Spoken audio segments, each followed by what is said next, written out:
Bueno, muy buenas tardes a todas las personas que se han podido conectar ahora en la tarde. Bienvenidos a la octava sesión de la Cátedra de Filosofía Bolívar Echeverría de la Universidad de la SUAY.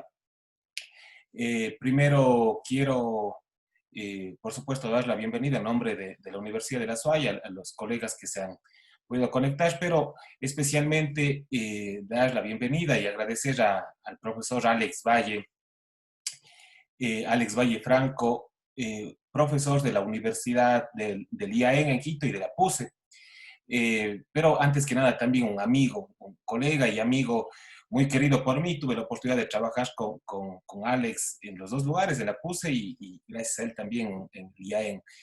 Y por eso quería poder tener la oportunidad ahora de poder recibirle en la cátedra, porque este espacio, la Cátedra Bolívar Echeverría, tiene la intención de acoger los debates contemporáneos más importantes en relación con las humanidades, las ciencias sociales, incluido el derecho, sociología, filosofía, etcétera. Por eso me parece que escuchar hoy a Alex Valle es algo muy importante para la cátedra. En el caso de Alex, y lo presento formalmente, Alex Valle Franco actualmente es docente como profesor titular agregado 2 del Instituto de Altos Estudios del Ecuador en las materias de teoría crítica de los derechos humanos, teoría del Estado, principios fundamentales del servicio público, y además es docente de la PUSE Quito como profesor titular agregado 1 de filosofía del derecho y metodología.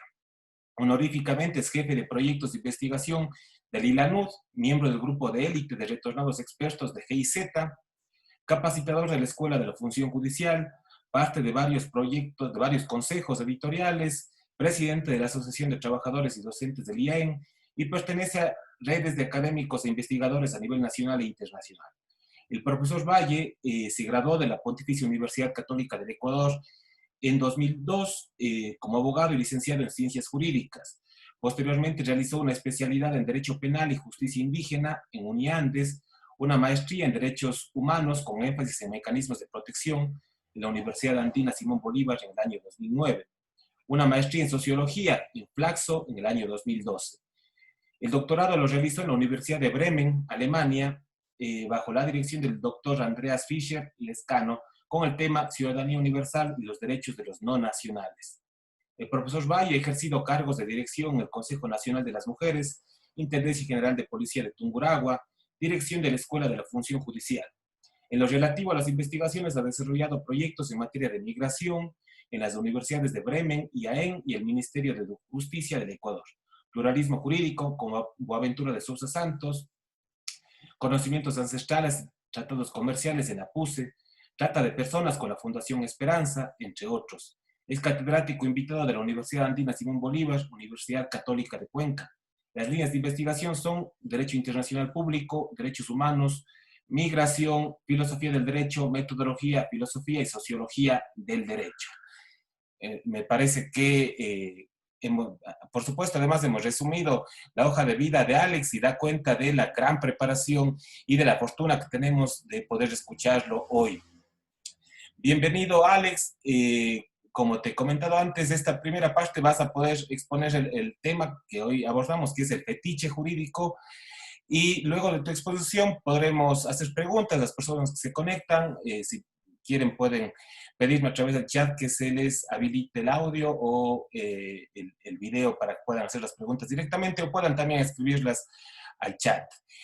También debo decir que esta sesión está siendo grabada, como las otras, lo que nos permitirá, luego de que terminemos, subirla al canal de YouTube de la Universidad de la SUAY para que puedan ver a las otras personas que ahora no han podido conectarse. Bienvenido, Alex, te doy la palabra. Muchas gracias nuevamente por estar en este espacio.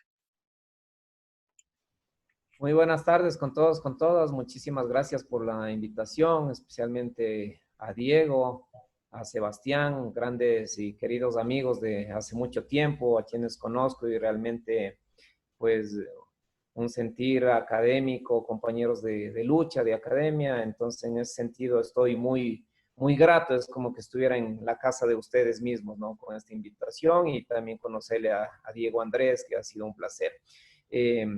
Bueno, voy a compartir ahora la pantalla para entrar directamente en la dinámica de la ponencia y un poco como contexto el hablarles el tema del fetiche y del fetichismo jurídico, que es una obra, un libro de Antonio Salamanca, que es un compañero español que trabaja acá en el IAEN y que ya vive aquí creo que unos 8 años aproximadamente. Y me llamó mucho la atención leer su libro. Tiene además otros libros interesantes como La teoría socialista del derecho. Él es parte de un grupo, de un conglomerado de teoría crítica del derecho en el que trabajan también, por ejemplo, Carlos Antonio Wolmer, Alejandro Rosillo, David Sánchez Rubio de España, por ejemplo. Y es muy interesante saber que busca una visión desde el derecho más allá del positivismo clásico. Y precisamente esto es lo que trata un poco de poner en escenario para que especialmente los jóvenes y todos los que estamos inmersos en el mundo del derecho tengamos una posición diversa a la del positivismo tradicional, sea que el positivismo esté desde su raigambre principal, desde la teoría pura del derecho del mismo Hans Kelsen, o con sus variantes incluidas, por ejemplo, ahí temas del realismo jurídico norteamericano o temas del realismo jurídico escandinavo, por ejemplo, ¿no? La idea un poco del fetiche jurídico y la expansión del derecho es mostrar cómo se ha naturalizado este positivismo a lo largo del tiempo y que nosotros, bueno, como ya nacimos en esta época, conocimos ya la Constitución, las leyes, las normas, todo el Estado de Derecho y un sistema normativo, pensamos que esto siempre ha sido así. Y claro, al naturalizarse algo, llega un poco lo que Pierre Bourdieu habla de las estructuras estructuradas, estructurantes. Es decir, un sentido de no reflexión de los conocimientos aprendidos respecto de un determinado hecho. O lo que diría, por ejemplo, en palabras de Thomas Kuhn, ¿no es cierto? Estos paradigmas. Pues claro, uno ya no se pone a reflexionar si es que es bueno, si es malo, si está bien o no, sino dice, bueno, esto se viene haciendo hace 50 años, hasta 100 años, así ha funcionado, y simplemente entra en esa dinámica, en ese orden, sin ni siquiera este sujeto ponerse a pensar si es que está funcionando o no está funcionando, o si está bien o no está bien un determinado paradigma o sistema, etcétera, etcétera. Entonces, cuando hablamos de este fetiche jurídico, estamos hablando básicamente de este sistema de derecho que lo conocemos en la actualidad. Ahora podrán apreciar, y espero que así esté en la pantalla de ustedes, una diapositiva en la que muestra los sistemas de derecho a nivel mundial. El sistema del derecho civil, ¿verdad? Del germánico romano, el sistema del common law, ¿sí? Que básicamente en Estados Unidos, toda la parte de Canadá, Inglaterra, un derecho de carácter musulmán, ¿no? Y otros derechos religiosos que básicamente se basan también en el Corán, en la Torá, por ejemplo, en el caso de Israel, entre otros. Un sistema de derecho de las costumbres que básicamente también es ejercido también en países como, o más bien dicho, en continentes como el Asia, el África y también acá en América Latina, por supuesto, las comunidades indígenas, los grupos indígenas que han tenido su derecho de costumbre de larga data, independientemente del reconocimiento del Estado o no. Y sistemas mixtos donde funcionan varios sistemas de los ya mencionados.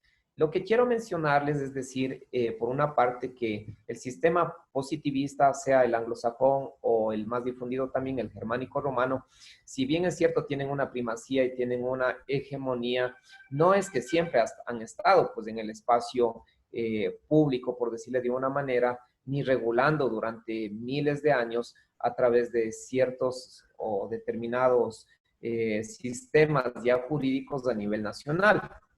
Y para probar esto, hay esta siguiente diapositiva que es parte también del análisis de Antonio Salamanca, del trabajo de Antonio, que está también en su libro, donde se muestra el origen de esta hegemonía y de este fetichismo. Si ustedes pueden ver en este mapa, básicamente los países y los orígenes del conocimiento del derecho, tal y como lo conocemos hoy día, básicamente se pueden identificar en Europa.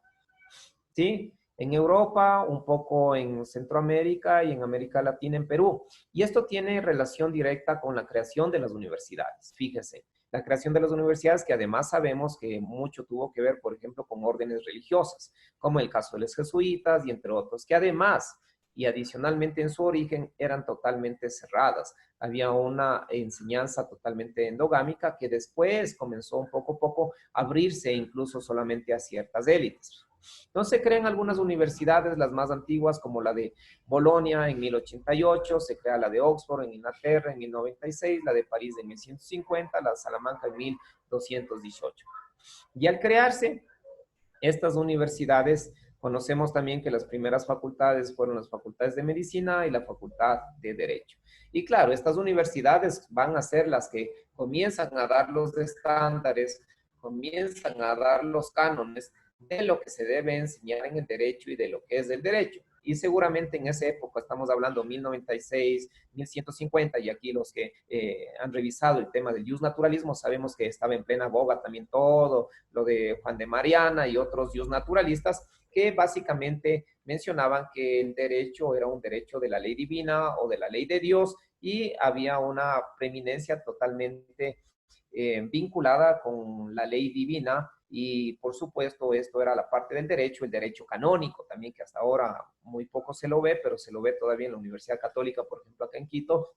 Y este es el derecho hegemónico que comienza al igual que los mandatos religiosos o en el caso de la Biblia, por ejemplo, comienza también a tener una gran difusión precisamente a través ya de la creación y del aparecimiento de la imprenta con Gutenberg y demás. Y claro, ya no se hacían los mamotretos como en la antigua Roma, por ejemplo, o los escritos a mano, los copiados a mano y simplemente cosiendo los libritos y repartiéndoles. Esto significó una suerte de expansión muy rápida de todos estos conocimientos que estaban basados en este origen, digamos, de carácter religioso de estas universidades. Posteriormente, los glosadores y posglosadores del siglo XI hasta el siglo XIII comienzan a hacer toda esta serie de sistematización de estos elementos jurídicos y comienza también esa suerte de colonialidad del saber, como diría Edgardo Lander, que tiene un súper libro que es La colonialidad del saber, en la que también hay Aníbal Quijano, un antropólogo peruano, evidencia cómo esta colonialidad del saber sirve también para colonizar ya en la práctica materialmente otras regiones del mundo, ¿no? Diciéndole, sabe que esto es la ley, lo que usted predica, por ejemplo, acá en América Latina, en la época de la colonia, eso no es ley, eso no es derecho, esto es el derecho y usted tiene que basarse en estas normas. Como un mecanismo de control, por supuesto, ¿no? Lo que diría también Michel Foucault, el mismo Pierre Bourdieu. El derecho como un mecanismo de control. Y eso es evidente, porque fíjense que antes del Estado-Nación, y que todo esto surgió después de la paz de Westfalia, la famosa guerra de los 30 años, entre 1618 y 1648, se forma el Estado-Nación ¿para qué? Con la idea, ¿no es cierto?, de limitar los poderes que tiene el rey, que tiene el monarca, se crea el Estado, la gran entelequia del Estado, y se pasa supuestamente a tener unos regímenes más o menos republicanos, democráticos. Pero, claro, ¿cuál era entonces ahí la forma de control? El monopolio de la fuerza por parte del Estado a través de que, por un lado, por el control de las Fuerzas Armadas y la policía, y por otro, de esto, de la ley. Y se le comienza a dar, como diría Antonio Salamanca, una fuerza mágica, una fuerza súper natural, inclusive, a todo lo que es la Constitución y las leyes, dándole poderes más allá de los que podría tener. Si yo le indicase, por ejemplo, a usted este librito, sin que esté aquí el rótulo de Constitución de 2008, usted me va a decir, cuando le pregunte qué es esto, me va a decir, es un libro con palabras, con contenidos y se acabó. Pero ¿de dónde nace esta fuerza, no es cierto, que tiene el derecho, que diría también Andreas Fischer-Lescano, que tiene un súper libro que también ojalá podamos coordinar, vamos a hacer el lanzamiento ya en digital, de manera gratuita, porque fue una ofrecimiento que al año más o menos lo liberemos para que conozcan todos. Y él va a decir, ¿de dónde viene esta fuerza, el derecho a la fuerza? Y esto tiene que ver con el poder de coerción que tienen los estados, ¿no? Y también con los cuentos de estos que vienen desde los liberales como Thomas Hobbes.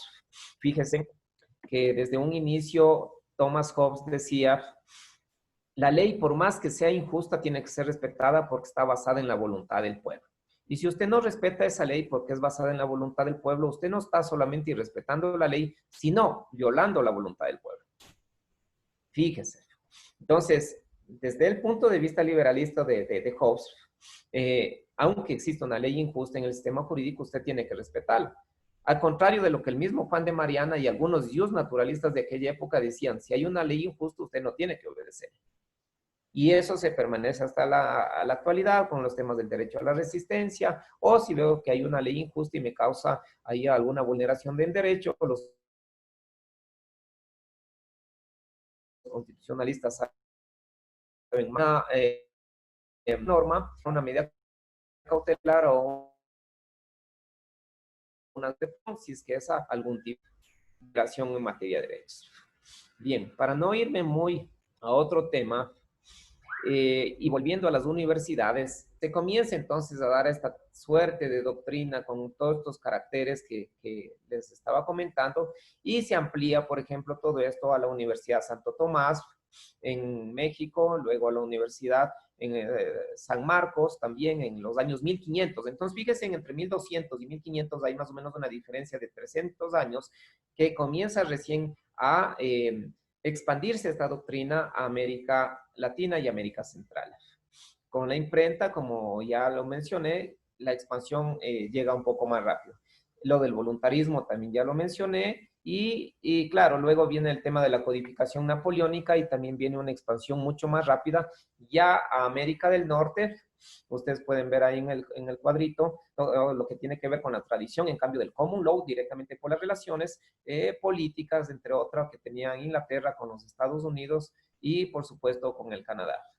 Y esta suerte de hegemonía jurídica comienza a darle un dinamismo entre los siglos XVI y XVII. Fíjese, estamos avanzando en el tiempo, entonces no fue una colonización de un día para otro. Posteriormente, ustedes pueden ver en este cuadrito de aquí, ya comienza ya una vez colonizado hegemónicamente la forma y visión de ver el derecho, comienza ya a expandirse a todo lo que es del África, a todo lo que es del Asia. Y esto, fíjense, recién apenas en el siglo XIX. La India, por ejemplo, que conocemos, que fue una colonia inglesa. ¿Cuál fue la mejor forma de colonizar? Pues viendo a sus mejores pupilos, a los mejores estudiantes, dándoles unas becas para que se vayan a Oxford, así como Gandhi más o menos, y les digan, regresan, ustedes tienen el conocimiento y ahora sí, con este conocimiento y palabra, difúndalo, ¿verdad? Y comienza esta suerte de expansión y de hegemonía en el tema del derecho, ¿no? Ahora la pregunta es, y pasando a esta lámina que estamos aquí viendo, ¿antes de esto existía o no existía derecho? Recuerden la primera lámina que les presenté, que solamente estaba en Europa, amarillo, azul y demás. Y todo lo demás estaba en gris. Entonces la pregunta es, ¿antes existía derecho en esas zonas que estaban en gris o no? Por supuesto que existía derecho. No es que no había un derecho, ni que la gente vivía de manera bárbara y matándose unos a los otros. Quizás en temas muy puntuales de conflictos y demás, sí, pero no es que no existía un derecho, y eso tenemos claro. Lo que no existía es un derecho como lo conocemos hoy día, es decir, un derecho positivo basado en una norma, sí, en un sistema de normas, etcétera, como más o menos promulgaba ahí tema Kelsen, ¿no? O en las normas de las diferentes formas, como regla, como principio, etcétera, ¿ya? O los códigos bien definidos, códigos penales, civiles y demás. No existía ese derecho, pero no significa que no había derecho. Entonces, ¿qué es lo que pasó? Por supuesto, vino este nuevo derecho y dijo, este es el derecho. Al igual que en un momento determinado pasó también con la evangelización, ¿no? No es que no tenían aquí una creencia en Dios, sino que luego se les dijeron, Dios, esta es la Biblia y acá es la verdadera salvación y bla, bla, bla. Se produce toda esa suerte de hegemonía y de colonialización de los saberes. Y así llega a la final, miren todas estas relaciones en esta lámina, un dinamismo ideológico ya en los siglos XX y XXI. De hecho, tiene y con datos y con fechas ahí Antonio Salamanca, que por ejemplo la China, a la India, este tipo de derecho recién ingresa por 1950, imagínese usted, 1950, ya bastante tarde. Y no es que no había pues derecho ahí en la China ni en el Asia, sino que había sus propias formas de conocer y de interpretar el derecho, pero viene este derecho hegemónico. Y ahora un poco, ¿cuál es la intención? Y aquí pueden ver solamente un ejemplo que cita Salamanca, aparte de lo que ya les mencioné, de saber, por supuesto, de sistematizar y de homogenizar este sistema jurídico a nivel mundial, es por supuesto el tema del control. Un control, ¿verdad?, de suerte de un derecho homogenizador, que además nosotros lo conocemos, los que hemos estado algunos años acá, cuando vienen las ONGs y dicen, vamos a financiar el nuevo Código Orgánico Integral Penal, y que son más o menos copias, injertos y enfoques que vienen desde afuera, ¿no? Con ciertos intereses además, o un tema quizás que conocemos donde hay la homogenización en materia penal a nivel internacional, el tema de drogas, la lucha entre las drogas. Cuando uno lee, por ejemplo, a Rosa del Olmo, puede encontrarse ahí que desde 1919 ya los Estados Unidos se dieron cuenta que esto es un tema de geopolítica y no solamente un tema de salud pública. Entonces, a partir de las reformas, por ejemplo, del 88, 90 y tanto, ellos son los que van poniendo un poco más o menos ahí las directrices en materia de combate por las drogas. Esto es solamente un ejemplo nada más que se me ocurrió en el momento, pero otro tema, por supuesto, importante es el tema económico. Aquí cita Antonio Salamanca a esta empresa Denton y Danchen de 2015.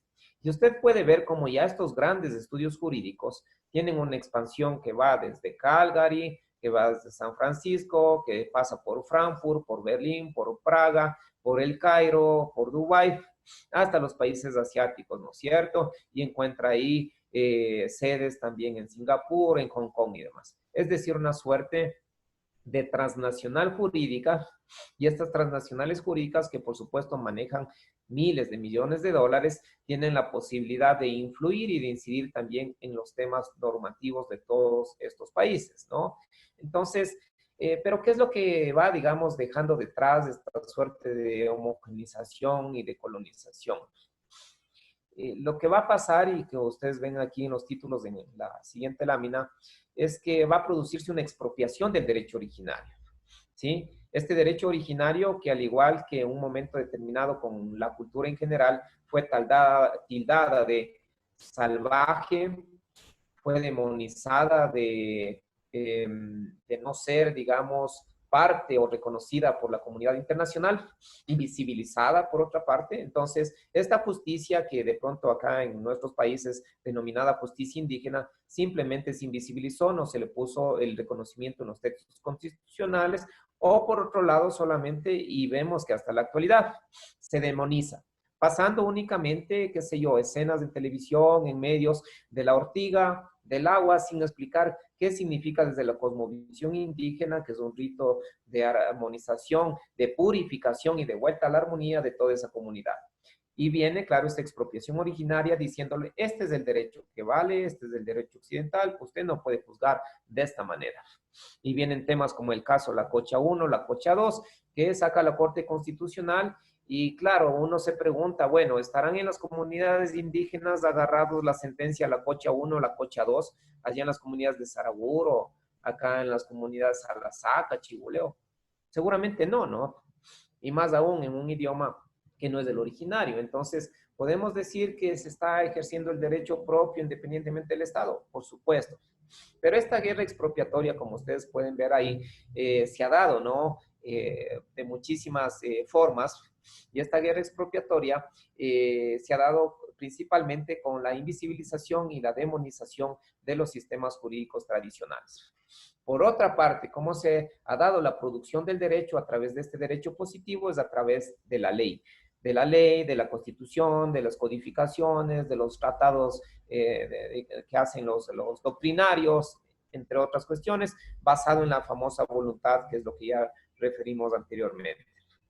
Entonces, a través de esto se ha dado esta circulación de la ley. ¿Quiénes ejercen esta producción del derecho? ¿Quiénes ejercen esta suerte de sacerdocio? Los abogados, ¿no? Este homo jurídico, ¿no? Que se va formando y que a lo largo de las carreras, además, porque tenemos la mayor parte de mallas curriculares, una suerte de derecho positivista que en muchos de los casos no tiene, por ejemplo, no incluye materias como filosofía del derecho o derecho crítico, o teoría crítica, y mucho menos justicia indígena o derecho indígena, muy poco. Y solamente nos quedamos en decir que el derecho es únicamente la ley occidental y se acabó. Entonces hay una suerte de reproducción con las nuevas generaciones cuando también decimos la ley es la ley y hay que respetarla, la ley es la ley y tal. Recordemos los casos, por ejemplo, del mismo Sócrates y de la misma Antígona, que son textos que hay que leerlos, historias que hay que leerlos. El mismo Sócrates, a punto de morir con cicuta, quisieron ayudarle a sus estudiantes, sus amigos, dijo, no, yo tengo que cumplir porque la ley es la ley y tengo que morir aquí. La misma Antígona también, que se atrevió a desafiar, ¿no es cierto?, al rey Creonte, enterró a su hermano porque le dijo, fíjate que las leyes de los dioses, las leyes divinas ancestrales están por encima de las leyes del hombre, por lo tanto no voy a obedecer. Recomiendo aquí también un texto que es de Franz Hinkelamer. Franz Hinkelamer, que es un filósofo, estudiador temas de religión también, de origen alemán, vive ahora en Costa Rica. Y Franz Hinkelamer tiene un texto que está en internet, se llama La maldición que pesa sobre la ley. Y también a veces les hago leer también, oiga, pero un tema religioso, ¿y por qué nos hace leer? Y ahí se dan cuenta, por ejemplo, de que la ceguera de Pablo no era una ceguera tan física, sino era una metáfora respecto de los contenidos de la ley o respecto de estos paradigmas que tenemos las personas, ¿no? Que también lo cita, por ejemplo, Slavoj Zizek, cuando habla de las ideologías, y hay un video en internet. Pero la cuestión ahí es que fíjense en que con el parágrafo, o más bien dicho, con la historia que cuenta de Jesús, que también fue sancionado por violar la ley del Sanedrín, por curar los sábados, Jesús de Nazaret también responde y dice, miren, la ley debe ser la ley de la vida.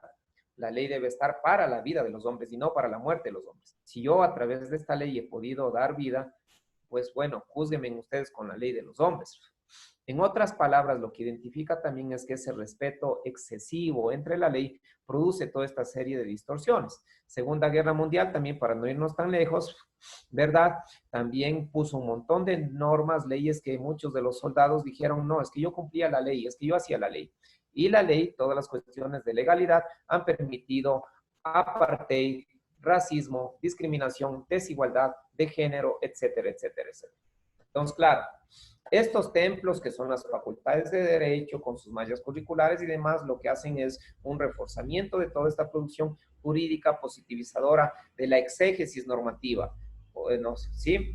Premisa mayor, menor resultado, dejando hasta ahora, por ejemplo, de que el juez es la boca de la ley y no dándole la oportunidad de lo que ya se predica, pero que en la práctica no se ve mucho, de que el juez debería tener su sana crítica respecto de los hechos y otros elementos para el juzgamiento. Bien.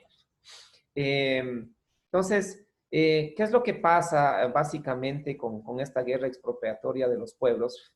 Es que se va dando solamente validez jurídica normativa únicamente a las normas reconocidas constitucionalmente, legalmente, pasado por los filtros, ¿verdad? Primer debate, segundo debate, publicación, registro oficial, control de convencionalidad o control en este caso de legalidad, etcétera, etcétera, para decir que esta norma está ahí en el mundo jurídico y que hay que respetarla. Pero recuerde que también el mismo Norberto Bobbio decía que la norma, si bien es cierto, tiene que ser válida, también tiene que ser justa y también tiene que ser eficaz.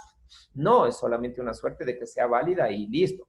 Porque si esta norma no es eficaz y no tiene razón de ser en un mundo jurídico, pues hay que excluirla de alguna manera. No hace sentido ser. Y peor si es injusta. Y hay normas injustas, por supuesto que hay normas injustas, y tan es así que el mismo sistema jurídico positivo sabe que hay normas injustas que prevé la posibilidad de medidas cautelares, de acciones de protección o de inconstitucionalidad. Vamos ahora en esta, creo que es la última laminita. Entonces, ¿qué es lo que dice Antonio Salamanca? ¿Qué es lo que se puede hacer entonces? Ante este panorama un poco pesimista, podemos decir, es pues ir viendo el dinamismo, dice, estructural de los pueblos a través de lo que él habla del sistema de necesidades y del sistema de capacidades. Esto le estaba revisando también para justo un artículo que estamos trabajando con Antonio y con México sobre las nuevas formas o metodologías de entender el derecho. Y esto, si bien es cierto, nace también con Amartya Sen. Luego tiene también ahí, me parece, José María Añón y el mismo Antonio Salamanca, un desarrollo de la teoría de las necesidades y las capacidades. ¿Qué quiere decir esto de la teoría de las necesidades y capacidades? Es decir, una apropiación del derecho no desde arriba, no desde el legislador, no desde el académico o no desde la teoría de sistemas del humano, sino una teoría desde abajo, desde lo subalterno, como el mismo Boaventura de Sousa Santos diría. Es decir, cómo recogemos un derecho de la realidad. ¿Tengo necesidad de agua porque hace falta agua? Bueno, derecho al agua. ¿Hay necesidad de libertad política? Entonces, ¿qué hace falta? Un derecho a la libertad. ¿Sí? Hay necesidad, como ahora vemos, por ejemplo, el tema del Internet, del acceso al Internet, porque este nos permite además tener acceso a la educación, por ejemplo, que ahora se ha venido con el tema de la pandemia a precarizar. Entonces, ¿qué debería ser, por ejemplo, lo ideal? Tener un derecho a las nuevas tecnologías, tener un derecho al Internet, ¿verdad? Entonces, este es un sistema de necesidades. Y de las capacidades, cuando habla de las capacidades, ¿qué capacidad tengo? Un poco quizás haciendo parangón que ustedes a lo mejor han leído a Isaías Berlín, por ejemplo, o sí, María del Carmen Barranco también escribe sobre lo que es las libertades positivas y negativas. Entonces, no hace falta únicamente respecto del sistema de capacidades que me digan a mí, usted tiene derecho a la vida, señor. Y yo digo, muy bien, yo tengo el derecho a la vida, pero ese derecho a la vida no tiene que únicamente consistir en el deber de abstención del Estado que me diga, viva usted. Viva, aunque sea pidiendo caridad en la calle, comiendo cada 2, 3 días, vida. Eso no es vida. Ya hasta el mismo sistema interamericano, entre otros, ha dicho que tiene que ser una vida con dignidad. Por lo tanto, el Estado tiene un deber ahí no solamente de abstención, sino de acción. ¿Sí? ¿En qué? En cubrir de que ese derecho a la vida tenga las condiciones mínimas, acceso a la educación, acceso a la salud. ¿De qué me sirve en esta pandemia que me diga usted tiene derecho a la vida si yo no puedo acceder a un hospital porque están llenos? O si es que yo voy allá me digan, sí, bienvenido, pero no tiene medicinas. Es decir, un derecho material, un ejercicio material de capacidad material de ejercicio de ese derecho. Entonces, esto es lo que propone a través de la producción del derecho Antonio Salamanca, a través de un empoderamiento de los pueblos, una reconocimiento, si se quiere, de formas alternativas de hacer el derecho y de formas alternativas también del ejercicio de los derechos. Por ejemplo, un derecho popular, un derecho de las calles, el tema de la mediación ahora que está reconocida además de la mediación comunitaria, el tema de, por ejemplo, del intercambio de tradiciones jurídicas, constitucionarias para resolver conflictos, etcétera, etcétera, etcétera. Es decir, este reconocimiento de estas praxis normativas que surgen desde las mismas comunidades. Qué sé yo, se me ocurre también ya algo que también está escribiendo Antonio en este momento interesante sobre las alternativas a esto mismo del COVID-19, de las farmacéuticas. Ah, no, es que espérese a los pares ciegos, espérese a los testes de acá y por acá. Oiga, y mientras tanto, ¿qué hacemos? Miles de miles están muriendo. Y porque usted me dice que no es válido un procedimiento con esta hidroxocloroquina, ¿cómo se llama? ¿Sí? Y la otra, la citromicina, o que no es válido el tema del dióxido de cloro, o que no es válido estas medicinas que están en el Oriente probando. Entonces, claro, como no tiene el aval ni la venia del reconocimiento científico, entonces no sirve. Entonces, claro, Antonio lo que dice, bueno, ante la alternativa de la inacción del Estado o de esta negligencia del Estado, tiene que el derecho popular de alguna manera dar este acceso al derecho a la salud, en este caso en particular, o así hablando sucesivamente con otros temas de carácter cultural o de educación, etcétera, etcétera. Y por otro lado, también hay que tomar en cuenta, y lo que refleja el mismo Carlos Antonio Wolmer, el mismo Alejandro Rosillo, de que hay derechos o formas plurales de hacer el derecho, sean o no sean reconocidas por el Estado, sean o no sean inclusive hasta legales, fíjese. ¿Hay un derecho de alguna manera que se ejerce en las cárceles más allá de la Constitución y demás? Sí. Ahí están los caporales y le dice qué hacer, qué no hacer. La discusión de que si eso sea legal o de que si sea legítimo es otra. La cuestión es de que existen estos formas plurales de realizar derecho en la misma sociedad. Eso es lo, digamos, la cuestión que se da, porque el Estado no llega a todos los lugares ni a todas las partes del país. Favelas, que donde hizo la investigación Boaventura de Sousa Santos, donde el tema de la resolución de conflictos se dan por los capos, igual por los líderes de la comunidad. también, porque el Estado no está entrando ahí. Pueblos y comunidades no contactadas, lo propio, ¿no? Entonces hay una suerte de pluralismo que generalmente este derecho occidental, vuelvo y repito, ha negado, ha invisibilizado o demonizado. Entonces lo que hace el llamado Antonio Salamanca es de que se procure dar un derecho vivo, un derecho material, un derecho de los pueblos y que se dé esta posibilidad de ejercicio de los derechos más allá del que esté reconocido en la misma Constitución. Porque en el caso concreto que les menciono, por ejemplo, del tema del derecho a la salud, un pueblo no puede estar esperando específicamente a que le digan vamos a reconocerle esa medicina ancestral y vamos a hacer los padres ciegos y demás, porque la gente se está muriendo. Quizás este es uno de los ejemplos, digamos, más claros respecto a este tema. Bueno, hasta ahí mi intervención. Más bien quisiera escucharles las preguntas, críticas, observaciones y demás. Y muchísimas gracias más bien por su paciencia, por haberme escuchado.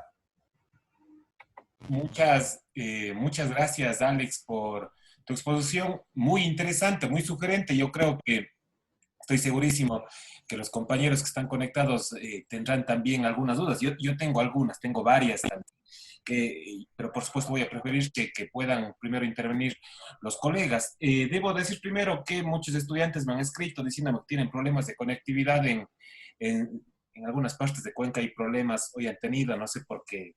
Tal vez porque empezamos clases también en la Universidad de La Suaya, entonces hay muchísimas personas que se están conectando para las clases virtuales.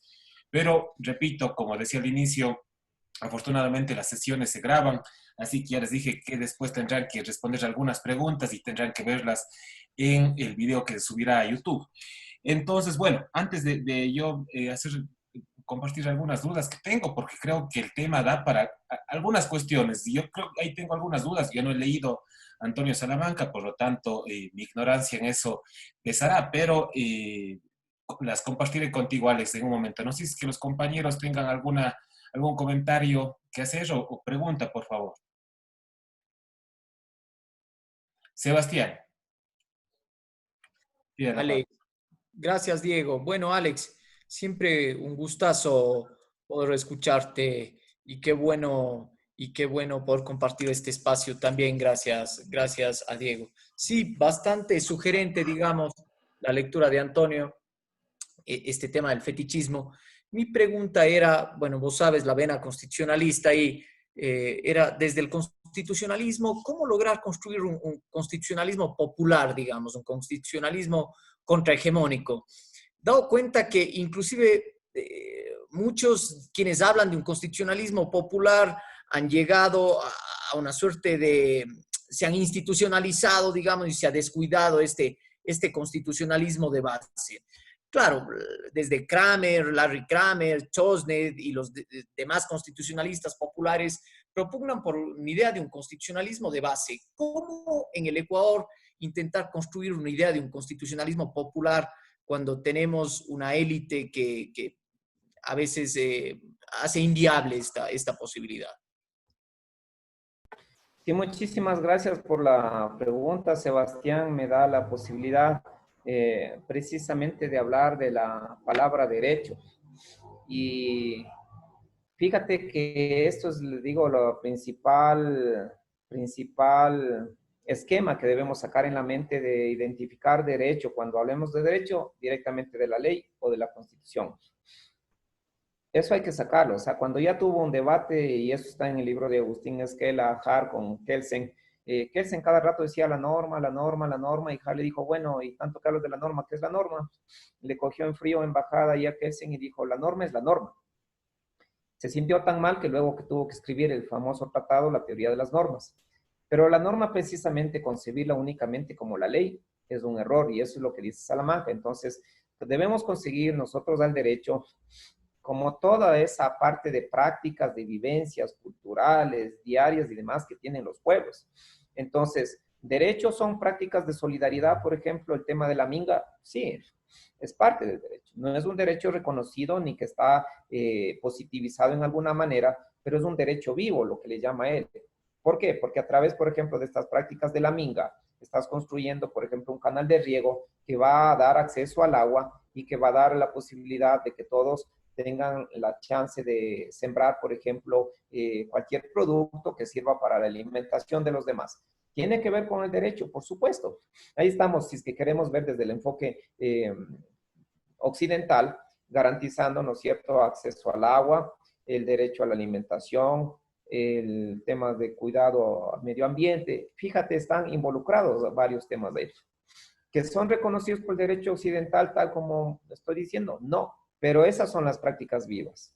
No, el tema, qué sé yo, no sé, es la educación propia, intercultural, o la educación de transmisión de conocimientos ancestrales a través de cánticos, como por ejemplo existe en una cultura en Panamá, en Centroamérica. ¿Es parte de hacer derecho? Por supuesto, parte de hacer derecho. Se transmiten a través de cánticos, ¿no? Más o menos como la jurisprudencia, si le queremos de alguna manera equiparar a lo occidental, lo que son los precedentes a nivel de ellos.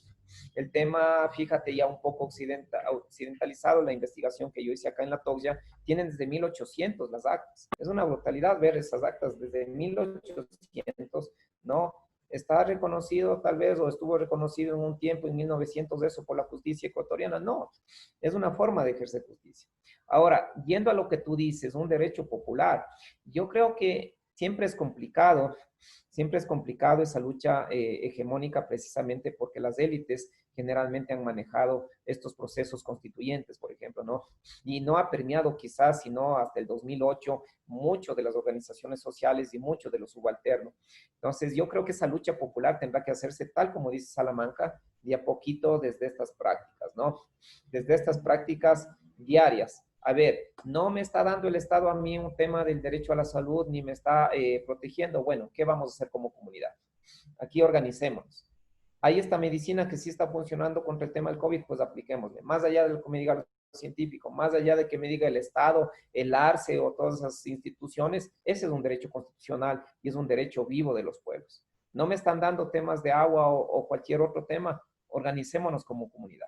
Sin que necesariamente, ojo Sebastián, se reconozca en la Constitución, porque eso será ya un proceso muy complicado. Entonces, a ese llamado es lo que hace ese llamado del materialismo, de la teoría de las necesidades y capacidades. Bueno, por lo menos Estado, con relación a esta teoría de las necesidades y capacidades, si usted me va a hablar de que hay derecho a la vida, entonces al menos, por ejemplo, en el caso en particular de salud que estamos hablando, tome en cuenta la declaración de Helsinki, de que yo como paciente tengo el derecho a intentar temas de medicinas no tradicionales para salvar mi vida porque me estoy muriendo. Y si usted no me aprueba a través de la OMS o EPS una vacuna, al menos deme la chance de intentar esto.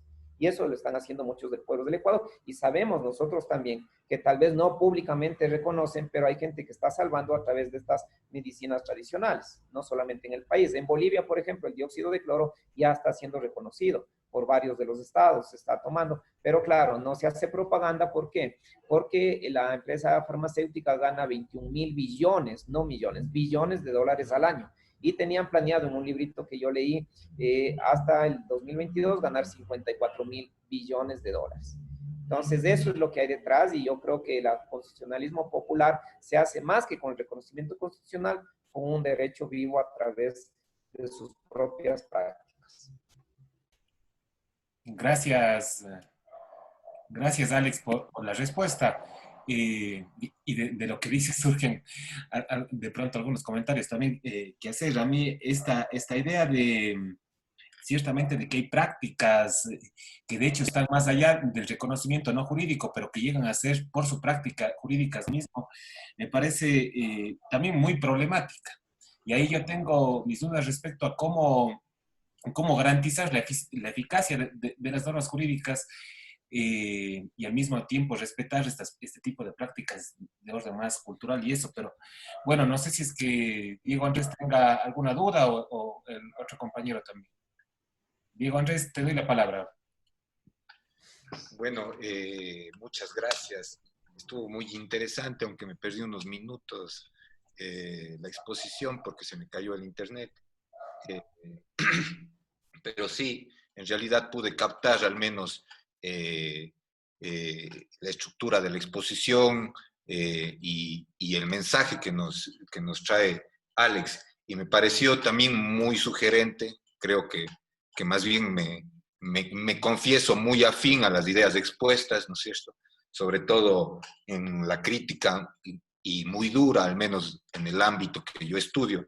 Me voy a permitir identificarme, ¿no? Para saber qué es lo que estudio, ¿no? Porque yo, digamos, si bien soy abogado, si bien estudié también maestría en Derecho Constitucional, digamos, soy constitucionalista, pero he ido con el tiempo, digamos, mudando a la antropología y a la sociología del derecho, bueno, y a la sociología. Y eso, digamos, junto con el derecho, digamos, estoy haciendo, digamos, un análisis multidisciplinar sobre un problema muy interesante que está planteando Alex, que para mí me parece muy, pero muy interesante. Y que tiene mucho que ver con el origen de los ordenamientos jurídicos, que a la vez, digamos, hay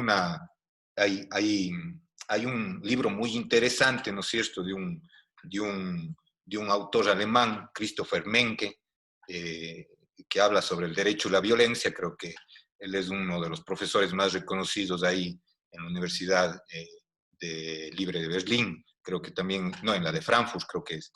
Y él anda investigando justamente esto de los orígenes de los ordenamientos jurídicos, haciendo una crítica muy interesante a esa concepción, pues, ¿no?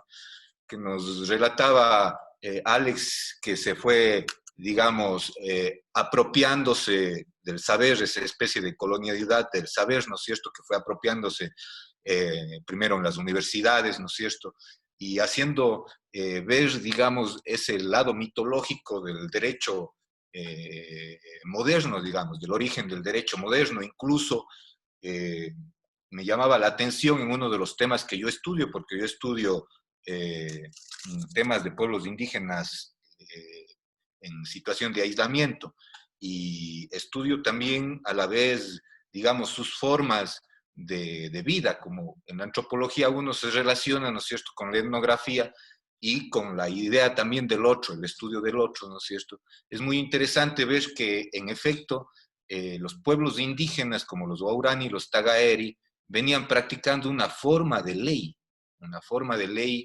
que era reconocido por los pueblos indígenas y que está incluso relatado en crónicas, digamos, ¿no es cierto?, formas de justicia, formas de aplicación de la ley muy antiguas. Por eso el libro de Christopher Menke es importantísimo, esa relación del derecho y la violencia, ¿no? Y que relaciona también a los estudios de Walter Benjamin sobre la crítica al derecho y su relación con la violencia. Porque en efecto, ¿no es cierto?, el derecho ha estado y sigue estando vinculado directamente con la violencia, a pesar que el derecho moderno, o al menos el derecho que se instaló por parte, el derecho hegemónico occidental, la idea que se tiene es como si es que el derecho occidental viene a superar ese paradigma de civilización y barbarie. Y lo podemos ver muy concretamente, por ejemplo, en las Orestiadas, ¿no? No sé si ustedes conocen las Orestiadas, las tragedias, también en Edipo Rey. Ahí se narra una historia muy interesante. La historia interesante que se narra en esa en la Orestiada es precisamente cuando se acaba ese sistema de justicia basada en la venganza y comienza un nuevo sistema de justicia basada en justamente resolver los conflictos de los seres humanos con un juez.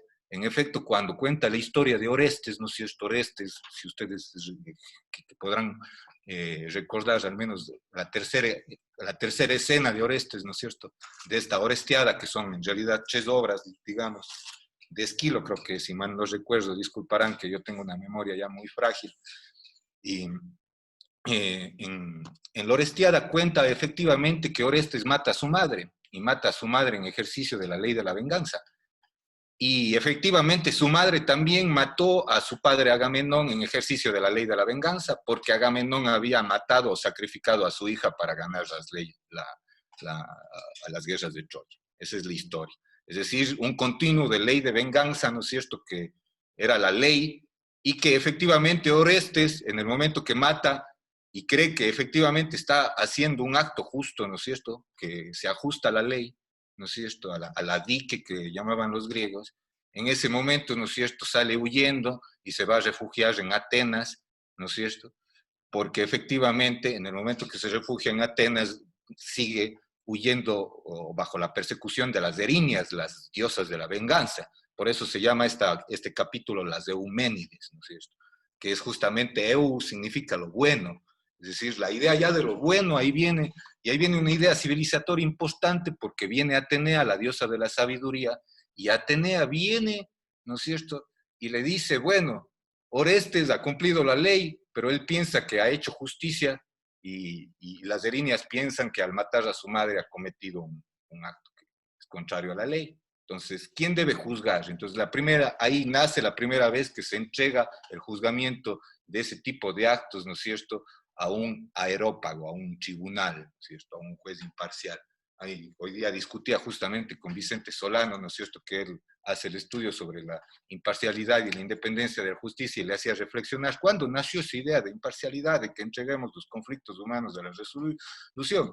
Y hay esa idea, digamos, que está en Lorestad, es tomada, digamos, como un mito moderno del derecho moderno, donde hay la idea de que el derecho moderno es civilizador de esa ley de la venganza. Y esto sucede actualmente, ¿no es cierto?, en el caso de los Tagaer y Taromenani, cuando el Estado viene y les juzga a los Guaurani y les dice, nuestro derecho viene a pacificar y a eliminar su violencia. Por eso es importante este libro de Christopher Menke, que les recomiendo leer si quieren. Yo tengo una copia, aunque en portugués, que les puedo pasar, ¿no es cierto? Estoy queriendo hacer una traducción, aunque estoy buscando justamente la universidad que me permita hacerlo, ya que en la Universidad de Cuenca está un poco difícil, pero realmente es un libro realmente de calidad que se deben leer, porque también la relación de eso, ¿no es cierto?, es de que efectivamente ese derecho que nace en la Orestiada y que es tomado como mito por el derecho moderno, ¿no es cierto?, ese superador ese derecho civilizador, ¿no es cierto?, ese que borra la antigua ley, también tiene esta característica importante, ¿no es cierto?, de que intenta pacificar y suprimir la violencia. Pero realmente erra, ¿no es cierto?, porque realmente nunca suprime la violencia y el ejemplo preciso es el caso de los Guaurani, porque en efecto, ¿no es cierto?, no se deja vivir el derecho vivo de ellos, es decir, no se deja a la nacionalidad Guaurani procesar su propio sistema de justicia que está basado en la venganza, ¿no es cierto?, a través de lo que muy interesantemente decía Alex, del intercambio, ¿no es cierto?, a través de las capacidades y necesidades, que me pareció muy interesante, porque a la vez mi estudio no solo en el punto de vista antropológico se refiere al origen del derecho, sino a cómo se hace una justicia intercultural en esas condiciones, ¿no es cierto?, a cómo nosotros podemos ahora se dictó la sentencia, y esa es, digamos, es mi etnografía, lo que yo me dedico es a hacer una etnografía judicial, por eso me estudié antropología y sociología, ¿no es cierto? Entonces, a mí me viene la duda, es cómo están aplicando justamente esa justicia intercultural. ¿Están realmente haciendo este intercambio, ¿no es cierto?, cultural, o están imponiendo esta idea civilizatoria, este mito moderno, ¿no es cierto?, que Fritz Patrick habla muy, muy elocuentemente cuando habla del mito moderno, ¿no es cierto?, del derecho, y que bueno, yo creo que me fui muy de largo, disculparán, fue una duda, pero quiero transmitir todo lo que dije a la duda, si es que hay alguna relación, quiero ver si es que estoy en el camino correcto, Alex, si me puedes recomendar algo sobre mi test, porque también es para mí una complejidad, ignoro, no he leído a Salamanca, creo que voy a tomar esa lectura muy, muy en cuenta, digamos, de mi bibliografía, aunque ya tengo ya cerrado, ya no quiero leer más libros, pero me pareció tan interesante lo que plantea Alex, y si tiene algo escrito también quisiera que me comparta, por favor. Muchas Perfecto, gracias. Diego.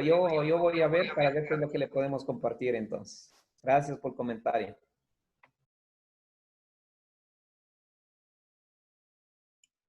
Gracias, Diego Andrés, también por tu comentario. Debo, en efecto, decir, con Diego fuimos compañeros en la Universidad de Cuenca, compañeros docentes, y siempre es un gusto escucharlo porque el campo de la antropología, de la sociología jurídica, siempre ha sido para mí un referente. Yo que en estos campos conozco muy poca, no se diga en el campo constitucional con Sebastián, que fue de hecho mi profesor ya hace 10 años por lo menos.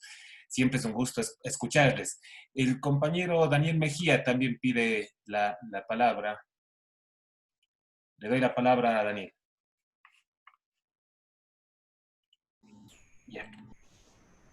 Muchas gracias, Doctor Bade, ¿cómo está? Qué gusto verle nuevamente, docente ya por 2 ocasiones, no porque haya repetido, sino porque he tenido la oportunidad de seguir 2 posgrados, entonces recientemente fue mi profe, igual que Antonio. En este tema, usted acertadamente mencionaba principalmente lo referente a los medicamentos, pero ahí la divergencia es seria porque si no tenemos una normativa clara, que nos permita llegar a elementos fundamentales de protección del ser humano, vamos a terminar producto de una pandemia que sí, tenemos todos los casos de muerte, etcétera. ¿Quién sabe? Podríamos tener un nuevo caso Gottergan. Entonces, para mí sí es muy importante que en ciertos aspectos el derecho sí tiene que regular de manera clara y precisa todos los procedimientos, como por ejemplo el tema de salud, el tema de medicamentos, sí es muy importante, pero en otros el derecho debe acoplarse a la realidad social que se está viviendo.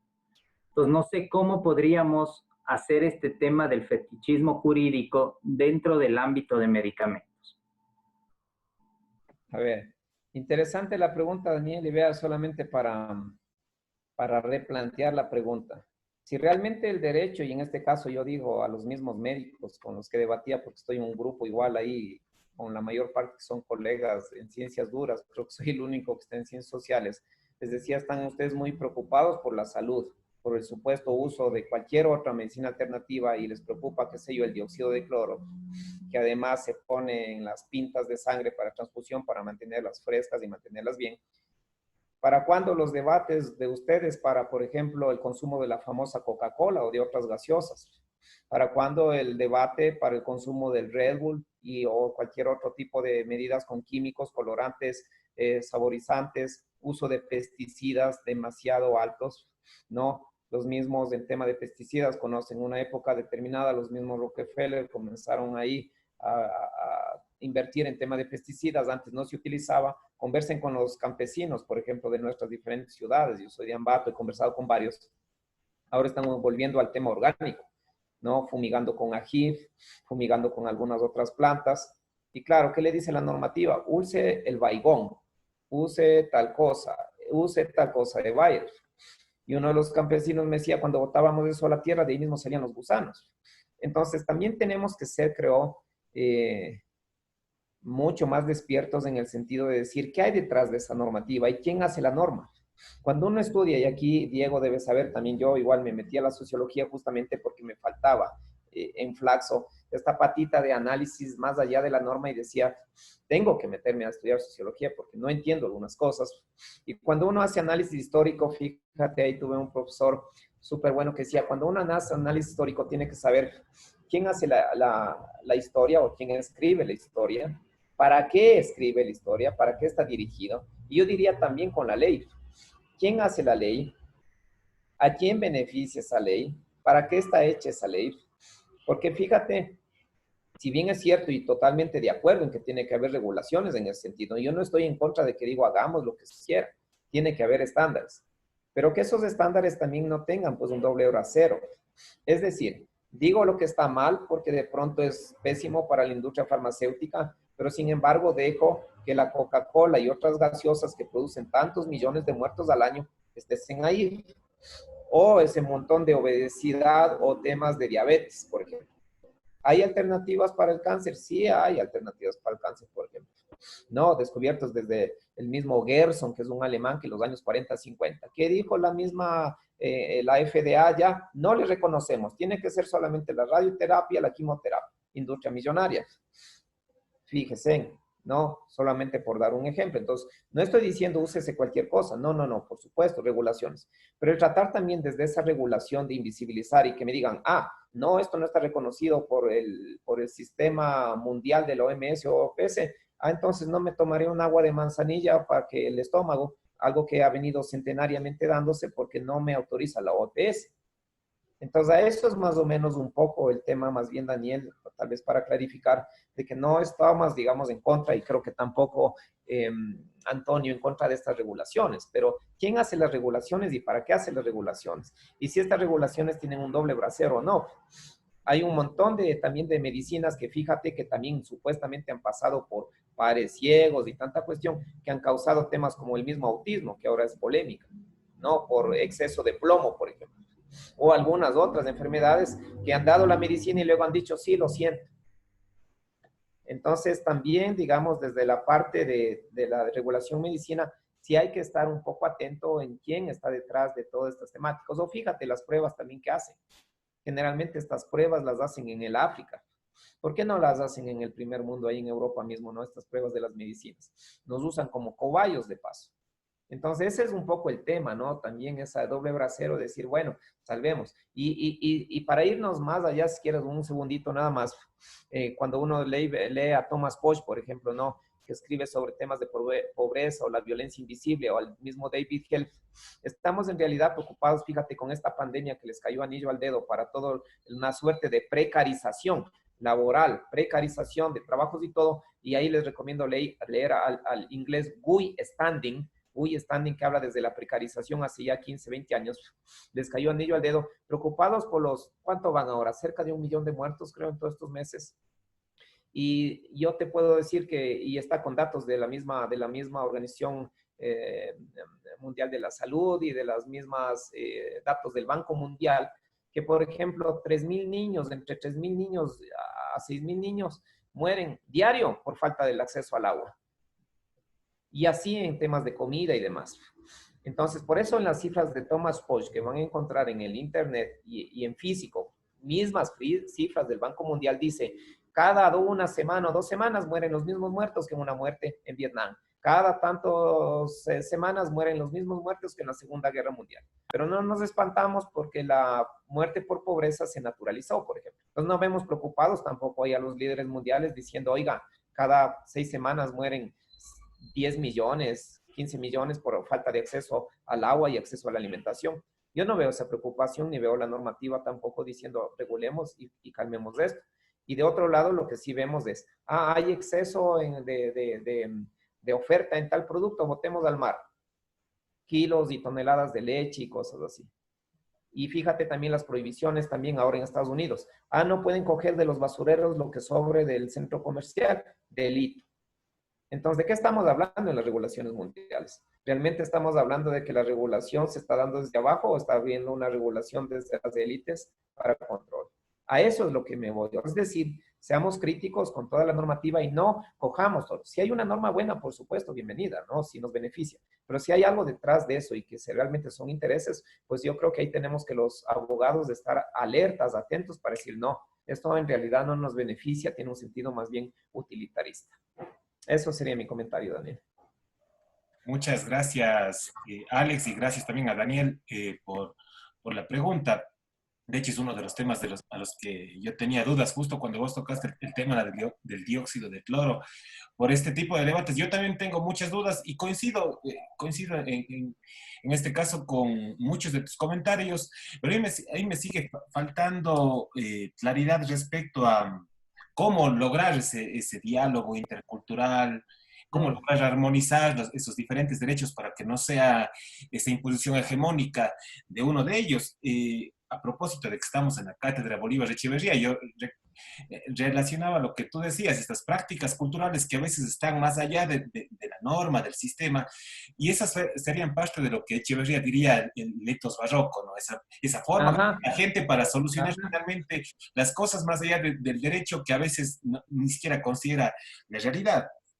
Pero yendo a una duda, nada más porque ya estamos sobre el tiempo, una duda que tengo es cuando pensamos en esta expansión hegemónica, esta guerra expropiatoria de la que hablabas en tu presentación, hay una expansión global del fetichismo jurídico, decías. Entiendo yo que también este fetichismo jurídico, esa expansión, también se ha impuesto sobre países, digamos, del primer mundo, en donde también seguramente existían prácticas jurídicas, ¿no? Por supuesto que las había. Y ahí al final también se imponen. Yo no sé si es que tenemos eso a mí me hace ser un poco pesimista respecto al derecho. Yo no sé si es que es evitable esa característica hegemónica, es decir, el derecho quiere por sí mismo, porque es así, es su característica esencial, imponerse todo el tiempo.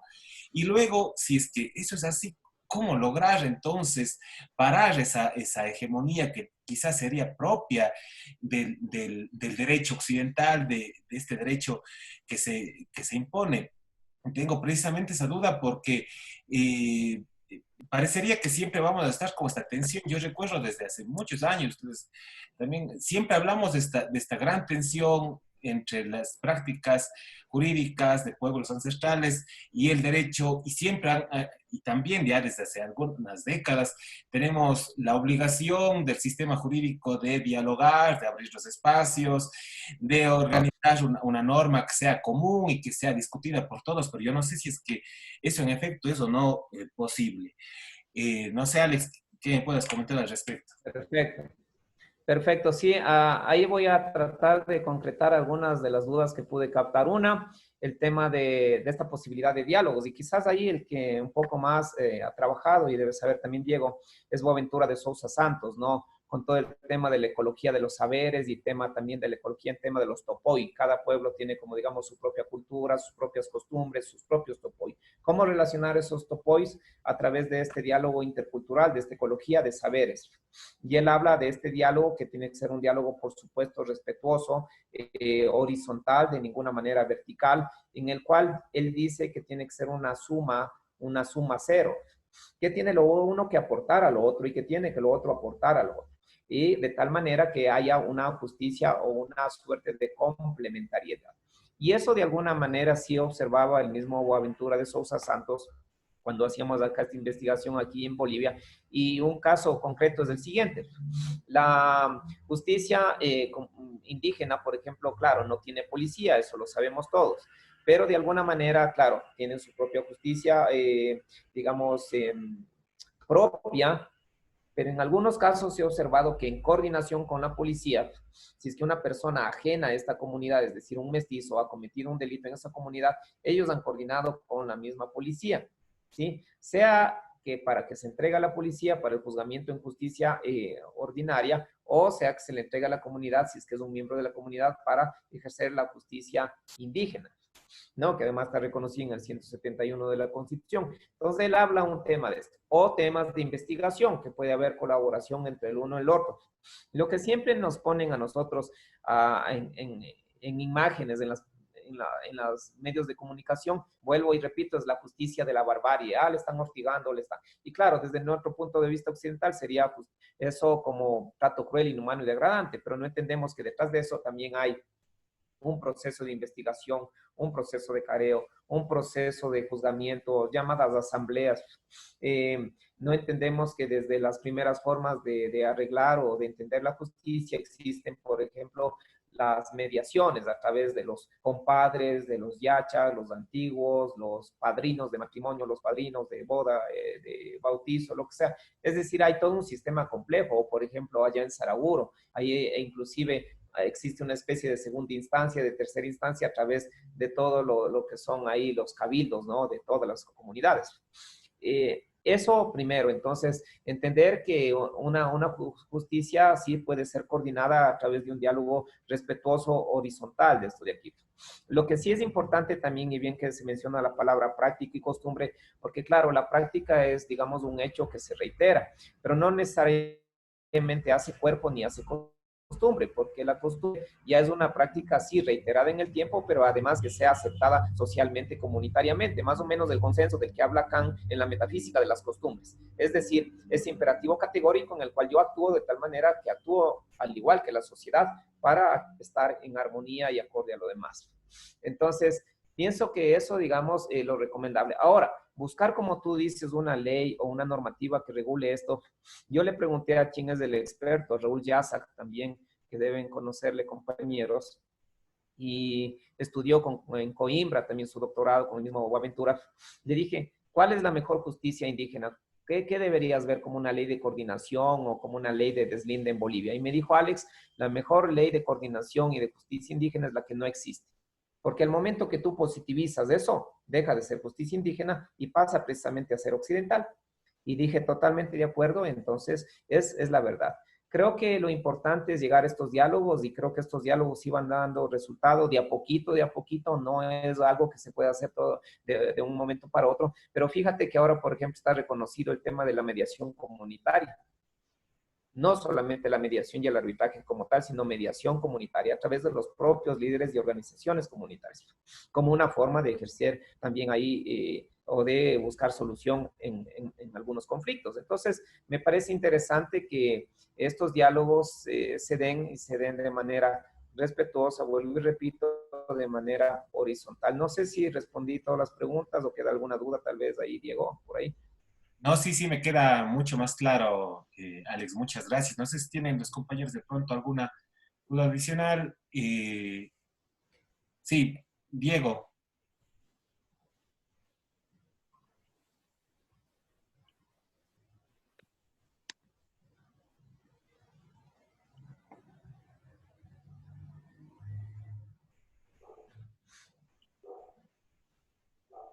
A ver. Ya, ahora sí Ahí estoy. está. Estaba sin audio. Sí, sí, también muy interesante también lo que ahora nos plantea Alex. Yo quería también realmente justamente trasladar la pregunta, ¿no? Y un poco ampliar la pregunta de Diego respecto a cómo parar esa hegemonía propia, ¿no? Porque sí, a la vez se puede percibir, ¿no es cierto?, que ahí el derecho actúa como dispositivo, ¿no? Como, es decir, como una tecnología mismo para subalternizar, para apropiarse incluso, ¿no?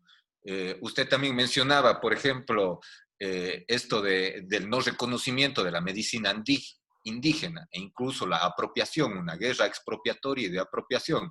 Yo leí un artículo interesantísimo de Manuela Carneiro de Cunha, una antropóloga muy famosa allá en el Brasil, que escribe sobre la apropiación de los saberes ancestrales por parte de la industria europea. Principalmente con una de las medicinas que ha sido más popular en la Amazonía, que es el cambó. No sé si han conocido, el cambó es un veneno de la piel del musapito que existe en el Perú, en el Ecuador, el Filomedusa bicolor, que muchas de esa medicina que ha sido utilizada por miles de años por los indígenas, ¿no es cierto?, por los Metse y otra tribu más de ahí del Brasil, ¿no es cierto?, y que se expandió por toda Latinoamérica a través del diálogo intercultural, es decir, una prueba fehaciente de que sí existe, digamos, un diálogo intercultural, ¿no es cierto?, incluso dentro de las prácticas indígenas.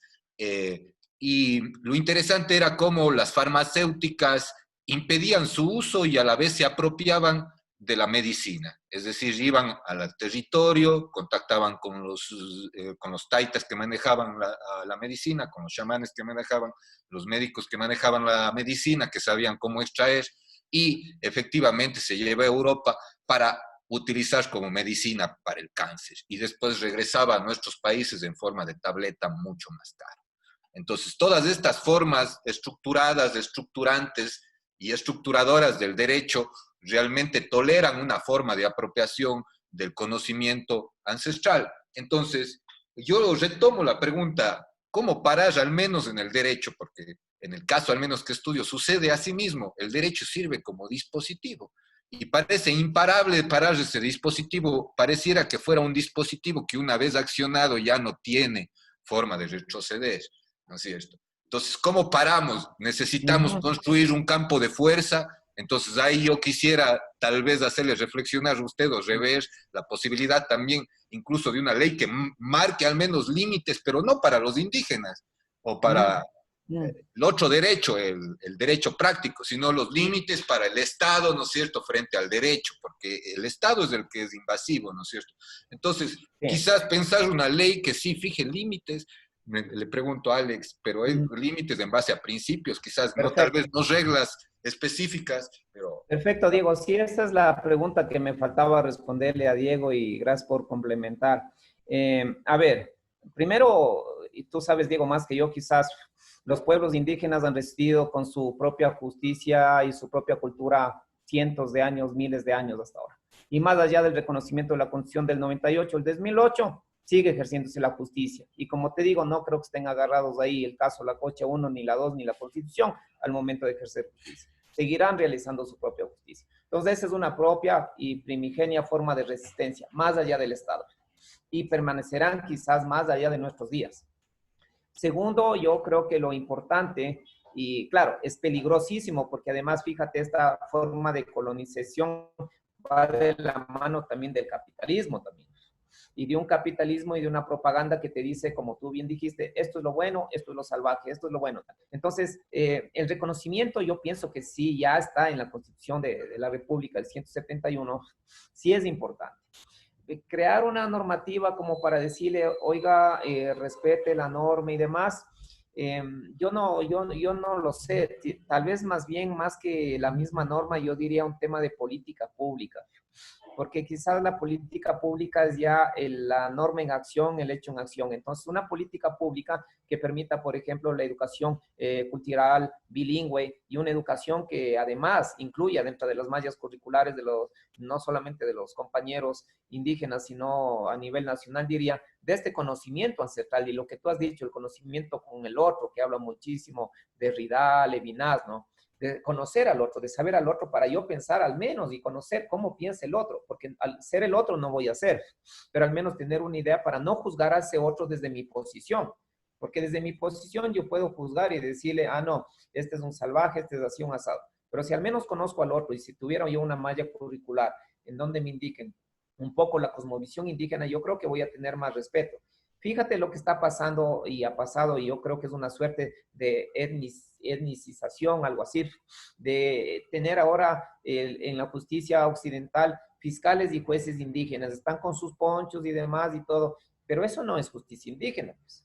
Es simplemente una suerte de inclusión de algunos compañeros que tienen el mismo derecho que los demás, pero compañeros que a propósito además estudiaron en universidades occidentales, pues, y que van a aplicar el derecho occidental, pues.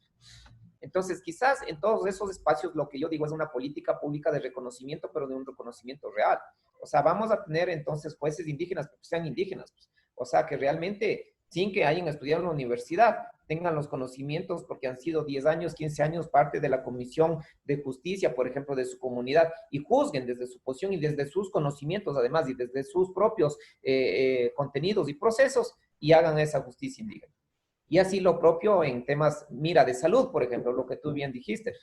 El tema del reconocimiento, por ejemplo, de las matronas, o el reconocimiento de cómo tienen que nacer, por ejemplo, ¿no? Los niños. Ah, no, es que tiene que ser por cesárea. En Alemania generalmente, más bien la minoría, creo que van al hospital, generalmente, más bien estas matronas, que no tienen además ni título universitario ni más, que simplemente son por estos conocimientos que tienen, son las que reciben a los niños. Conocimiento ancestral de que tiene que dar el parto vertical o en agua, lo que sea. Fíjate, hay formas, ¿no?, de reconocimiento. No sé si es aquí en el Ecuador o en Colombia. Había escuchado que, por ejemplo, tienen en una comunidad indígena el centro médico y al lado también tienes tu medicina ancestral. Entonces, claro, la persona es la que decide, voy al centro médico que me den una aspirina o me voy al centro aquí ancestral para que me trate. Pero dar las dos posibilidades. Entonces, creo que este encuentro respetuoso debe realmente plantearse más bien desde la política pública y también más que al mismo indígena, porque ellos han tenido que, de alguna manera, conocer el idioma, las normas occidentales, más bien desde el otro lado. Es decir, nosotros deberíamos comenzar a conocer esos contenidos para ser un poco más respetuosos de todas estas costumbres, de todas estas prácticas y de toda esa cosmovisión. Pienso que solamente ahí tendríamos una posibilidad de coordinación, de esta ecología de saberes, ¿no es cierto?, y de esta coordinación. No sé si ahí respondí tu pregunta, mi estimado Diego.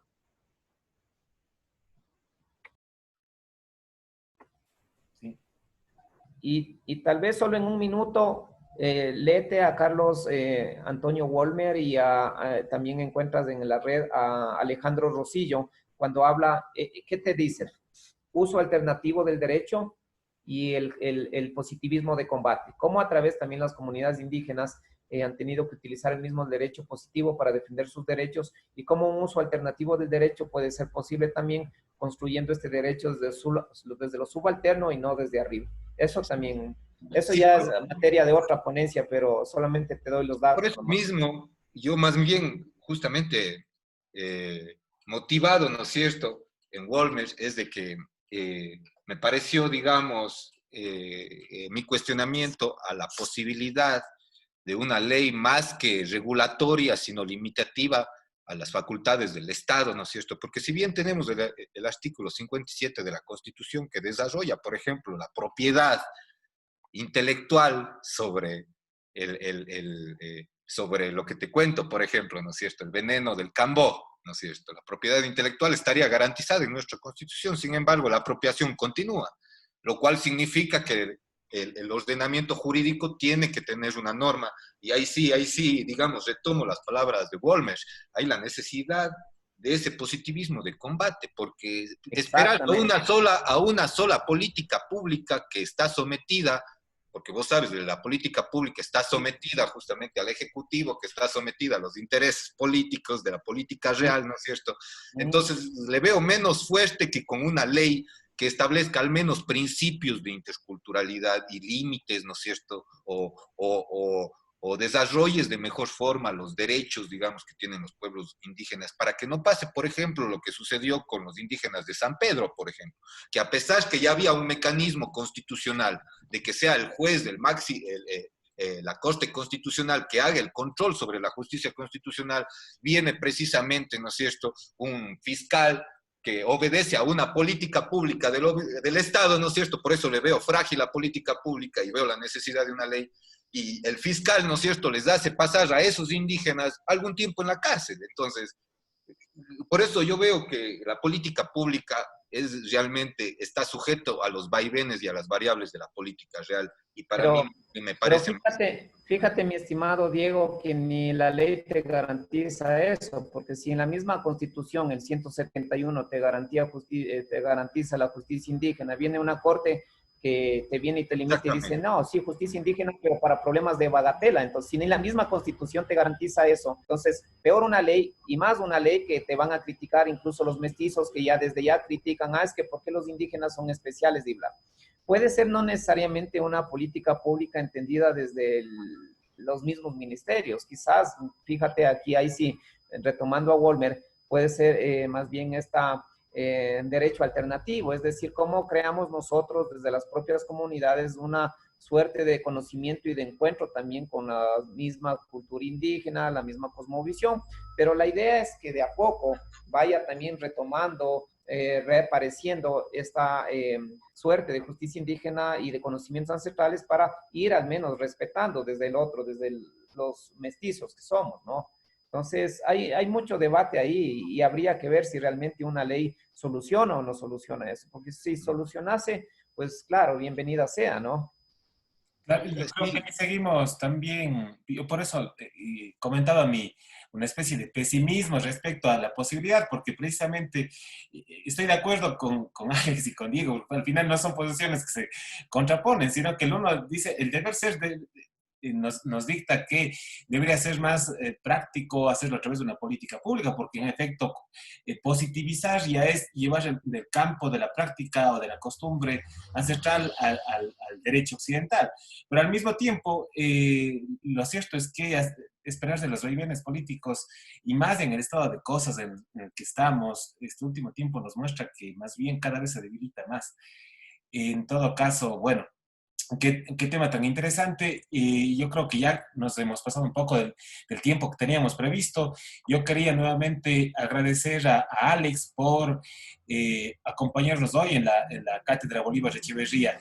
Creo que una vez más en esta octava sesión hemos cumplido con uno de los objetivos de la cátedra y es poder acoger este tipo de debates y además escuchar a personas que puedan intervenir, que puedan conversar con quien comparte un tema y en este caso además hemos tenido la fortuna de estar con tres personas además que nos han hecho unos comentarios muy interesantes y que creo que han indagado mucho más en el tema y nos dejan, como siempre en estos temas, con más dudas que certezas. Pero en todo caso, eso nos motivará que en un futuro podamos volver a crear un espacio de este tipo. Muchas gracias, Alex. Gracias a los compañeros y compañeras que se han podido conectar y también por las dudas. Y les invito a que continúen pendientes de las actividades que hacemos en la cátedra. Como decía, esta sesión, como se está grabando, en los próximos días ya se subirá a la página de YouTube de la Universidad de la SOAY, así que también se publicará con tiempo. Muchísimas gracias, Alex. Te doy la palabra solamente para que te despidas. Sí, muchísimas gracias a la UDA y a todos ustedes, compañeros, por sus generosas observaciones, comentarios.